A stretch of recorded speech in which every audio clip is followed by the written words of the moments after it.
After this friendly welcome by Professor Tanja Penter and Professor Werner Arnold, we as the organizers of this event, Verena Meier, Philipp Zschommler, and I, would also like to welcome you all very warmly.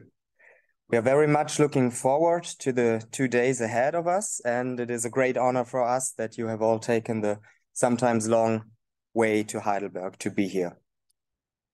We would like to thank not only all of the speakers, but also especially our sponsors, the Baden-Württemberg Foundation, the Graduate Academy of Heidelberg University, the Foundation for Remembrance, and the Pieplak Gabelmann Foundation, without whose financial contributions the event could not take place.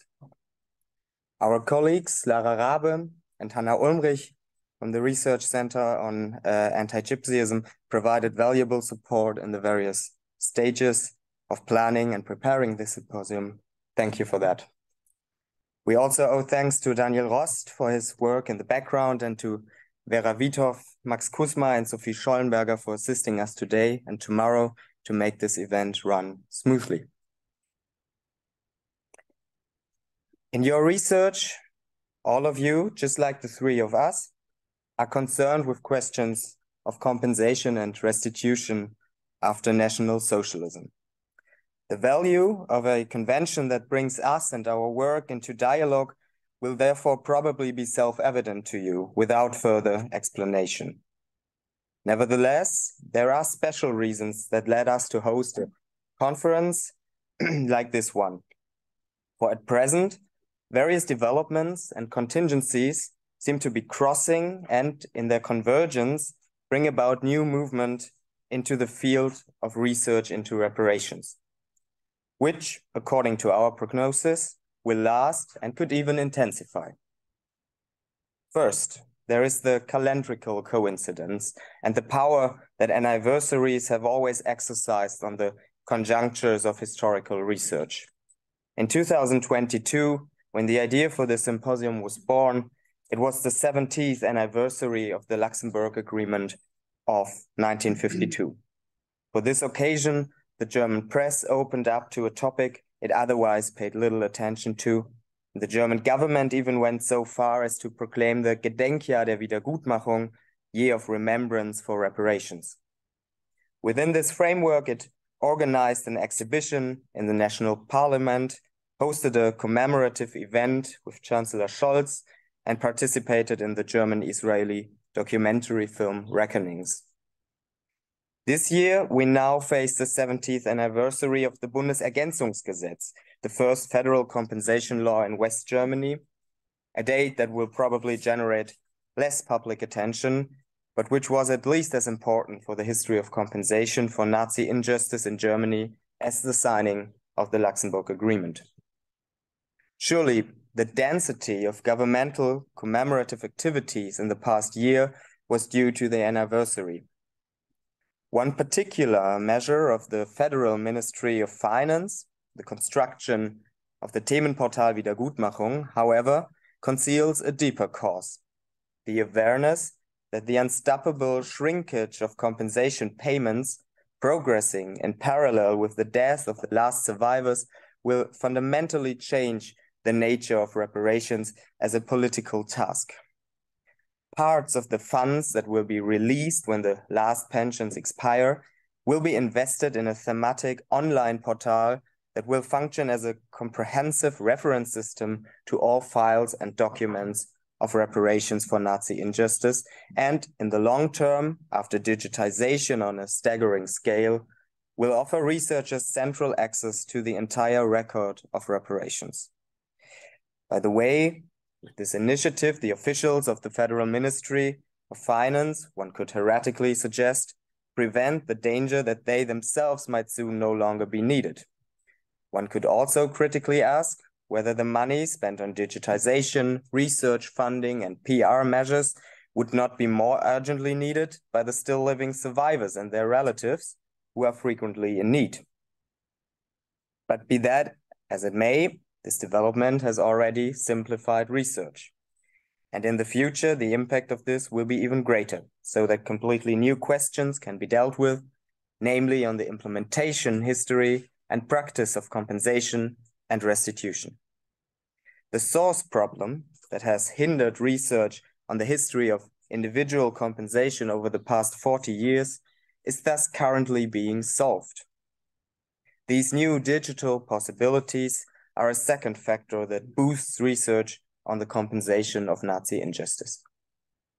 Third, it is hard to ignore the fact that reparations are increasingly fading as a political issue. Victims' associations continue to struggle for improvements for their clientele, and conflicts occasionally come to public attention.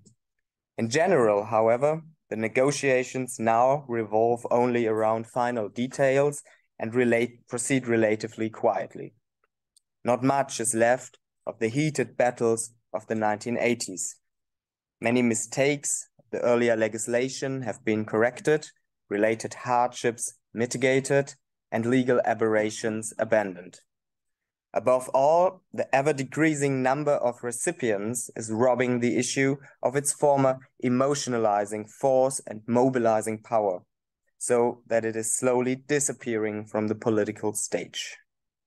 However, this does not devalue the relevance of reparations as a topic of scholarly interest. On the contrary, the approaching expiration of the compensation program means that historians can better understand reparations as a more or less completed subject and examine it more soberly. Thus, only now, one could argue, favorable conditions have been created for a comprehensive historicization of reparations, which contribute to the critical coming to terms with the Nazi past. The further Aufarbeitung, der Aufarbeitung, as it can be put prominently in German, needs to be sensitive to the exclusions and injustices produced by Wiedergutmachung, and at the same time trace the perceived limitations of action on the part of contemporary actors, and approach political, legal, and administrative thought logics and internal dynamics with an analytical open-mindedness. Whoever thinks about reparations for Nazi persecution today must fourthly and lastly also take into account the current war in Ukraine, as it raises questions in a completely different direction. What special responsibility does Germany have for Nazi survivors in this country who are once again victims of a brutal offensive war? Do compensation payments to those persecutees have to be reconsidered? And does the history of reparations after 1945 has something to tell us about the future shape of the post-war order in Ukraine? To speak of a new boom in reparations research would be premature. But the momentum I have tried to point out holds the chance to develop innovative questions on the basis of new sources and to arrive at surprising results. This is the context in which our symposium fits in. Let's try to contribute to this dynamic. I would like to exemplify some of this with my own research. My dissertation on compensation for Sinti and Roma in Baden-Württemberg, which is conceived as a practical history of compensation, I would like to reveal new insights into the quantitative dimension of compensation for this group of persecutees, because I perceive the previous research on this basic matter as strongly influenced by the common narratives on the second persecution of this minority after 1945, but relatively poor in empirical substantiation. Second, for the first time, not only the applicants, but also in a collective biographical approach, the personnel of the Baden-Württemberg state officers for compensation will be examined, who were crucial for the outcome of the compensation proceedings, but on which no findings exist at all. Third, I will apply practice theoretical perspectives to the compensation bureaucracy in order to allow a cultural history of administrative action to emerge, which is sensitive to the internal work processes and everyday routines in the compensation offices, spatial and material working conditions, as well as the concrete execution of actions by officials and employees and their performative self-representation in dealing with the persecutees or other actors involved. Such a study could not have been written a few years ago when, for example, the collection of a source corpus comprising several hundred individual case files suitable for quantitative analysis would hardly have been possible due to archival embargoes, and the location of the personal files in Baden-Württemberg was generally unknown. The symposium negotiates the history of Wiedergutmachung. What can actually be understood by the term, and which term at all? The German Wiedergutmachung can hardly be translated into other languages. Compensation would rather be translated as Entschädigung, and thus one of the two central sub-areas of the legal matter Wiedergutmachung. Restitution refers to the other sub-area, the Rückerstattung or Restitution, as ascertainable goods.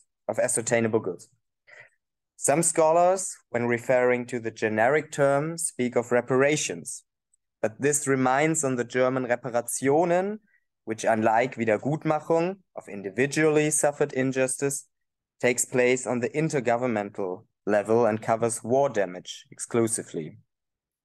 Would it not be appropriate then to adapt the German Wiedergutmachung in other languages as an untranslatable Germanism?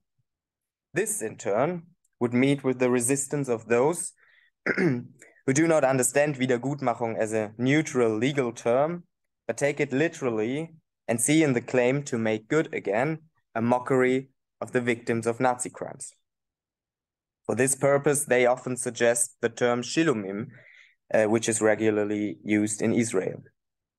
You can see we will have to come to an agreement again and again about the central terms of our research subject at the symposium and beyond. In addition to the terminological disagreement, reparations policy was from the very beginning a story of dispute over who should be compensated and for what.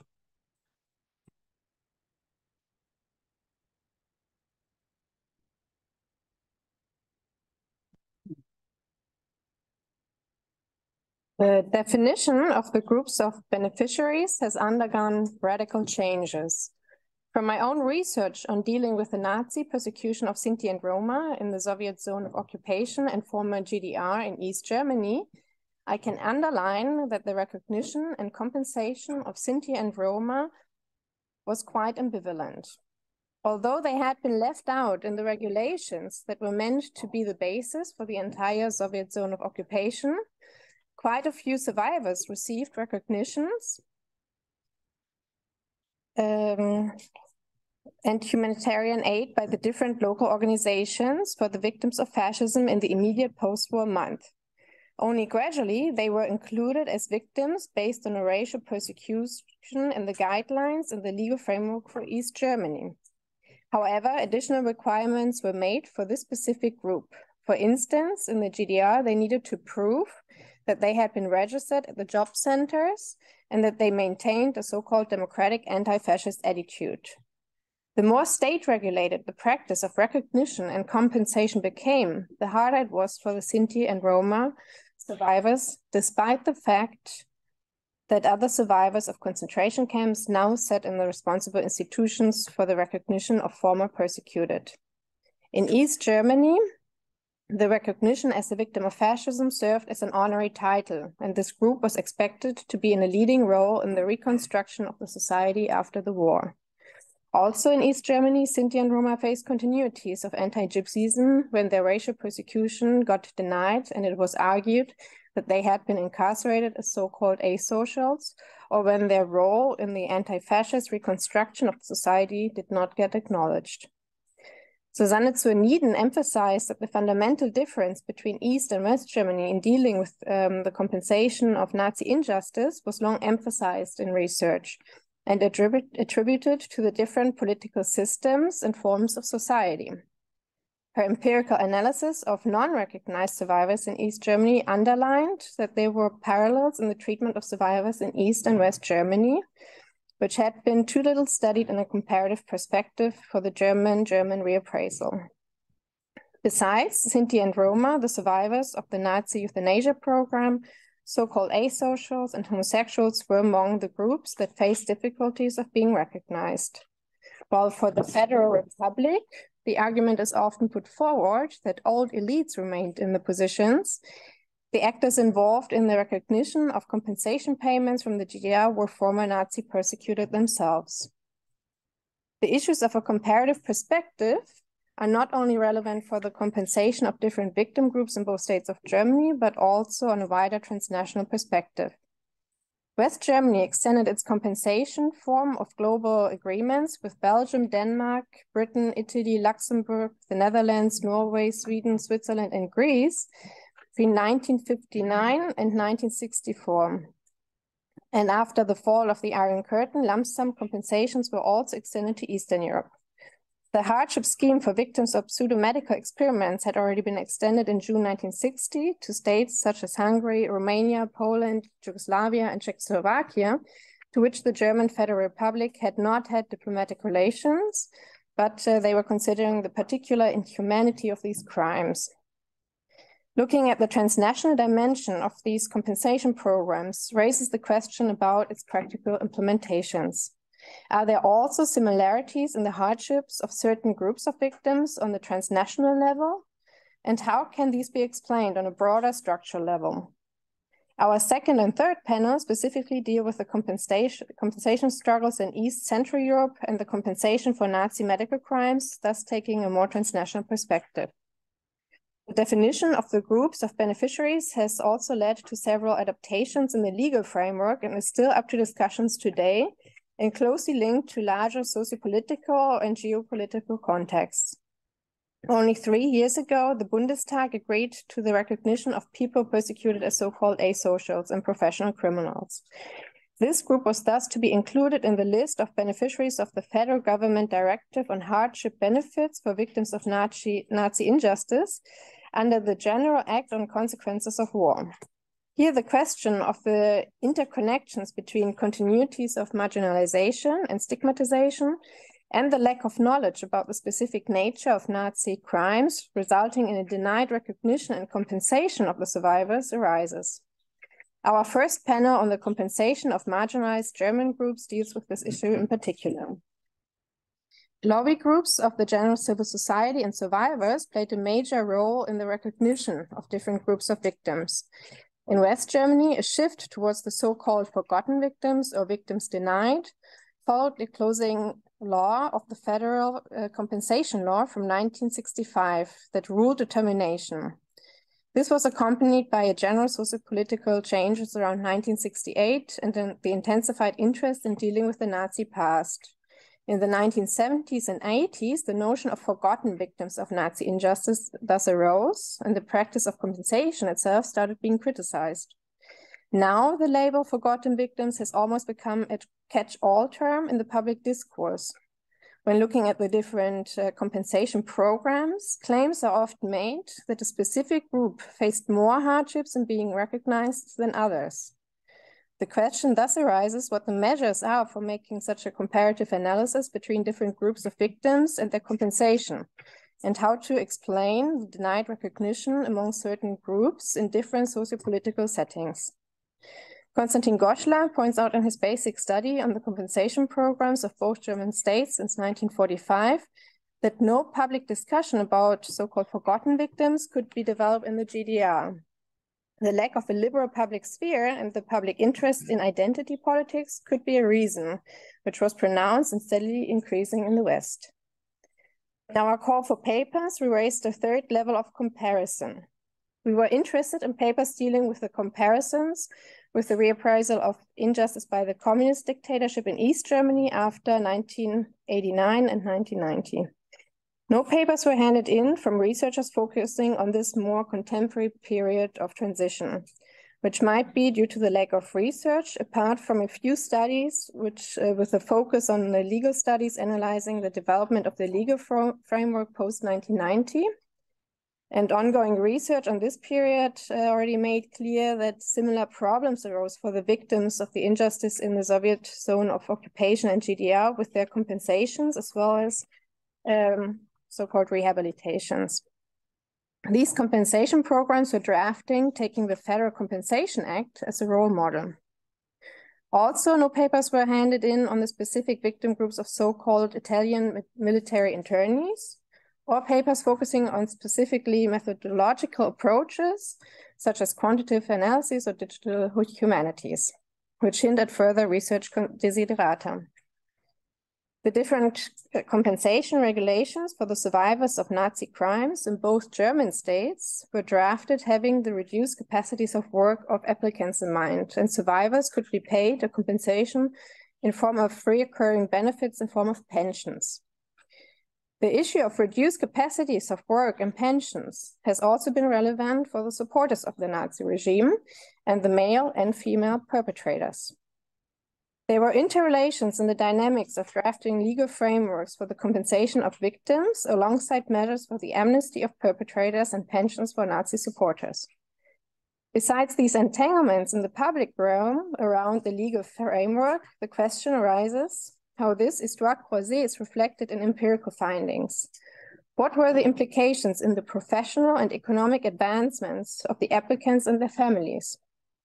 Whereas many survivors of the Nazi persecution were facing incredible hardships for receiving any form of compensation, the access for Nazi supporters and perpetrators to pensions was comparatively easier.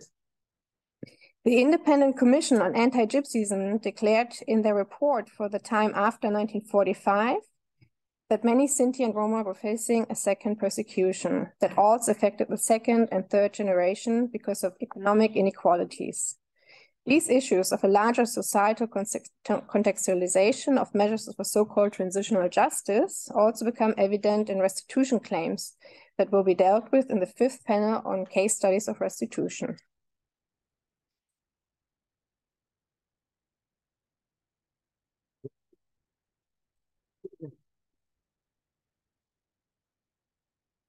In the large complex of compensation, recognition, and reparation, the field of provenance research is one of the supporting tasks. As we all know, its public perception, especially when it comes to restitution, is very dominant. I don't dare to judge whether this ultimately serves the cause or not. As you may have seen in the foyer, here at the Hochschule für Jüdische Studien, we are dealing with the question of Nazi loot in the holdings of our library. Right now, we are preparing the next return, and books will be displayed for the first time in the context here. In the absence of a globally unified approach to property that has been expropriated during the Nazi era, the Washington Conference on Holocaust-era Assets in 1998 sought in developing a consensus on not binding principles. The work we do here is based on these principles and their national interpretation. You can all imagine how the practical implementation of these principles go by. Each of the signatories handles this issue in a different way, if at all. At national level, the institutions have to deal with it, if at all, and here too, the processes are different. On the one hand, this gives us a freedom to deal with, and on the other hand, recommendations for action leave us in the rain without a legal framework. So every single book whose owners we identify will lead us to a case-by-case consideration, and the future will show how useful and fair this will be. On this question, I'm also looking forward to panel 4, where it's about the need to reconcile legislation with our present moral self-image of compensation, as well as a research project that takes on the state I have just described. In any case, we try to do our best to achieve the much-cited goal for just and fair solutions with the ears and successor organizations. I have to admit that this activity, in addition to daily historical research, evokes a lot of reflections.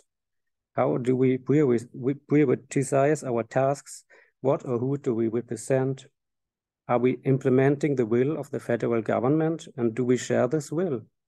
Do we support it in the design of its desired external impact? Do we want to reach alongside the ears? How do we approach the ears? Where is the boundary between scientific outcome and marketing? How do we approach the but what kind of values do we create by returning property assets? And in view of this symposium, we do merrily pursue a Wiedergutmachung of the Wiedergutmachung. Anyway, I don't tell you anything new when I say how difficult it is to deal with the more recent story that continues in our days. The bias that may be inherent to all of us must be confronted, and this event is also intended to serve this purpose. For this reason, panel 6 will bring us to the sources that form the foundation of our work. The making available of relevant documents is undoubtedly an enormous upswing due to the existing will and the technical possibilities. We hope that records will not be perceived as a complete chapter of history in the future, but rather as evidence of dealing with people whose children and grandchildren are part of our present society. In Ukraine, for example, more than 40,000 people in need for help who were victims of National Socialist persecution and forced labor still live today, not to mention the impact on the second and third generation descendants. Especially in this context, I would like to draw particular attention to the talk with Dr. Tetiana Pastyushenko, which will take place in the Historical Seminary tomorrow evening.